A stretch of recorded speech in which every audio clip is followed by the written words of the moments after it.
Ito na nga pala yung mga pinto. Here. Yan yung pinaghirapan ni Papang tawanan ng tangin. Oo, I know. Wait lang. Ito siya. Look at the details of the door.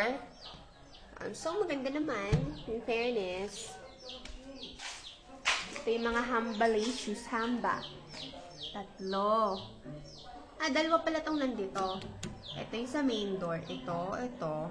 Para doon. At para doon. At ito yung mga hamba nila. 1, 2. Okay. Ito yung isang hamba. Ito yung taas. Bali lunch break na naman ngayon ang ating mga butihing karpintero. For the other doors. Saan? Ayun. Here. Here are the other doors. Tulungan mo naman ako dito ang alisin tong plywood. There.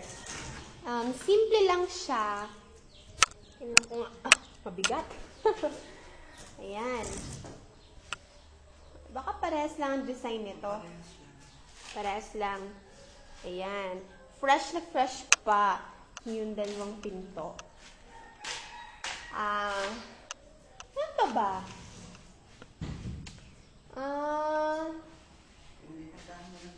Ito, pinapalitadahan natin terrace. Here. Yun na silumulan, no? Kore. Ayan. Lilinisin na rin yan. Itong arkong to. Yan. There. Yan. Para masaya. Tapos, ano pa ba?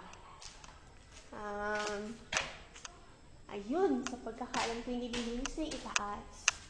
Yeah, like that. Pinakinis na yung taas. Yung parang pinakang kisame ng mga kwarto. Ayun. Yung mga edges. True ba?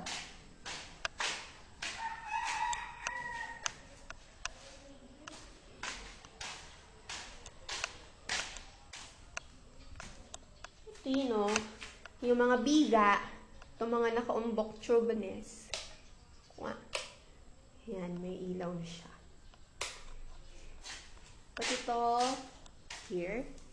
Ay, may taas. Ay, hindi pa matapos. Tapos, sa taas naman,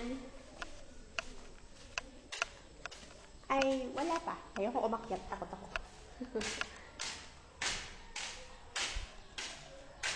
Ito yung mga butas-butas. Tapos ito. Ayan. Maganda naman to kahit nasa tabihan ng hagdanan tong bintana. Kasi gusto mong magmuni-muni. Uupo ka lang dito. Tapos titingnan mo yung bundok. Diba? Napakagandang hobby nun pag magpapalipas ng oras. So, pwede dito ako magdo-drawing.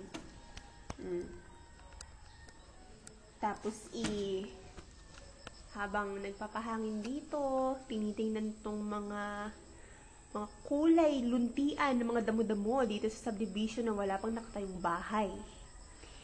Ayan. Hindi pa masyadong kita yung bundok dahil maulap. Ayos din kahit nasa tabihan tong bintanang ito. Okay.